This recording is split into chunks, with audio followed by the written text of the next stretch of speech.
Hello, beautiful women of the Secret Code. I am so super excited to host this particular 7-day series. Now, it is my prayer that at the end of 7 days, you dropped at least 2 fucks that you have been given, and you've also prioritized the fucks in your life that merit your attention, and that we've had a whole lot of fun in the process. So thank each and every one of you for coming to the fold. The impetus for this program was really as a result of conversations I've had over the last few months with either women in the program or one-on-one coaching clients who, for whatever reason, and I'll share that with you, the reason why we do it, they were just giving way too many fucks about the insignificant, minute, trivial things in life. Now, granted, there are some things that are huge and important in our lives, and they do warrant our focus, our dogmatic attention to detail. But that list, ladies, is very short. So if you're like me, I would get up in the morning. I would not say thank you to the goddess of the universe for the sun, the moon, the stars, the heat, the rays, the good feeling sheets, my bed, the fact that I have indoor heating and cooling and indoor plumbing, none of that. My feet hit the ground and I would just begin this to-do list of things that I was conditioned and programmed to worry about. The kids, the job, my mom, my brother, the mortgage, the house, the carpet, we lost Krista. That's good. We're going to keep rolling. Really anything, the mail. It didn't matter. And as soon and as quick as I got one thing resolved, I would just go right down on my list of things to worry about. But there was one particular thing, and I'm sure that this is the case with probably many of you. There is one particular fuck that I gave way too much, too often to be happy. And that was what other people think. So over the next 7 days, I will be giving a 20-minute talk, ladies, not just on why we give it, but something we can do that's practical, executionable, that you can do, that's actionable too, that you can do after each call to put into practice. So you'll have several things in your bag of tricks so that as a result of this program, you will start shifting your perspective on being more grateful and being much happier. So when I was in the 3rd grade, I went to a little elementary school literally like a mile away from my house. And I was new to this school. I had transferred a couple of years before, but really hadn't fallen into that group. You know, the girls that were cool and smart and pretty.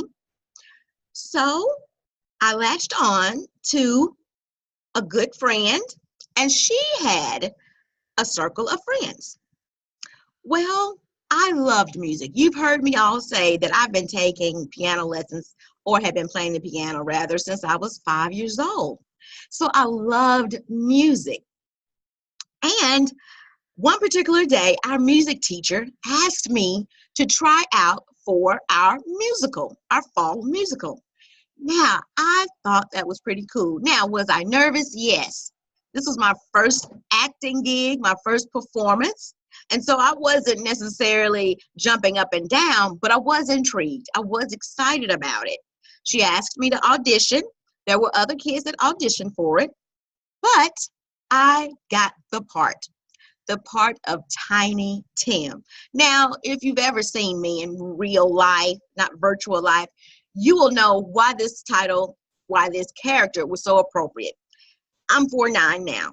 In 3rd grade, I was probably half my height. So I was the perfect build for Tiny Tim. I auditioned for the part. She said that I got it after this particular music class. And I walked so excitedly back to my third grade classroom. Now, when I darkened the door, I noticed that my friend was huddled up with her friends. And y'all, right now, you can feel your ears getting hot and that feeling that bubbles up in you when you know that you are the object of a group of mean girls' attention. Well, I walked in, and the leader of the group, who happened to be my friend, did you get the part? This is how she said it. And in that moment, because I could sense her disapproval, I pretended as if it wasn't a big deal, as if I was forced to do the part. I was like, yeah, I got it.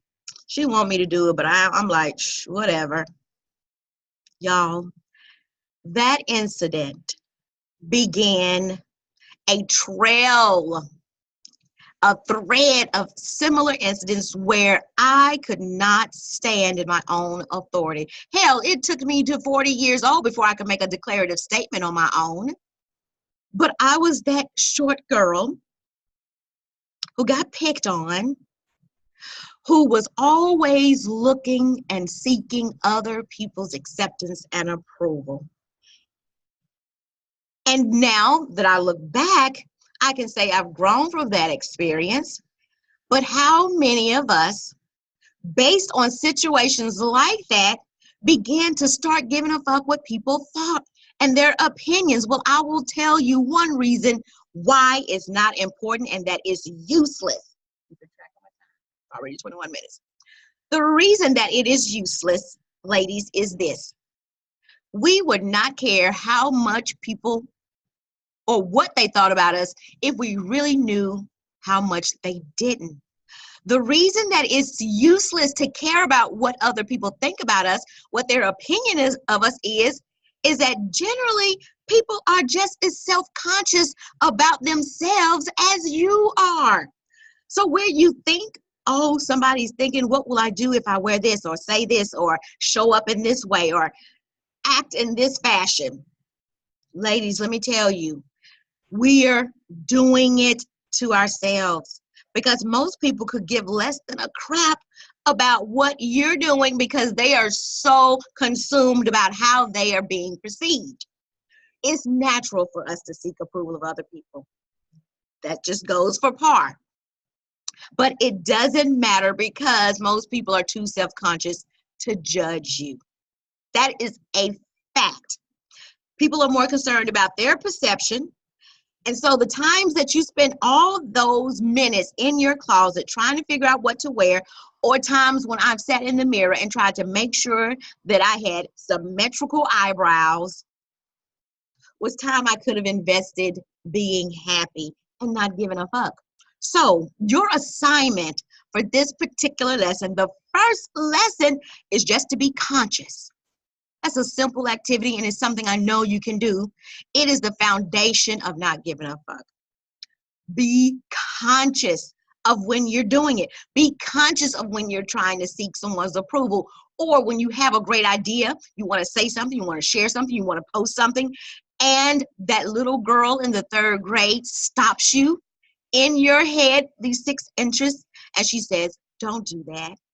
What do people say? What do people think? Be conscious of that moment and tell yourself it'll be okay. So I hope this has been helpful to you. I promised I would try to stay on about 20 minutes.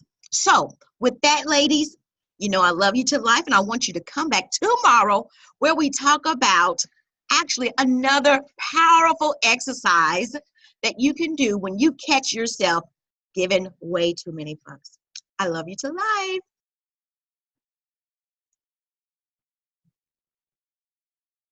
Now, if I can stop the recording. Ah.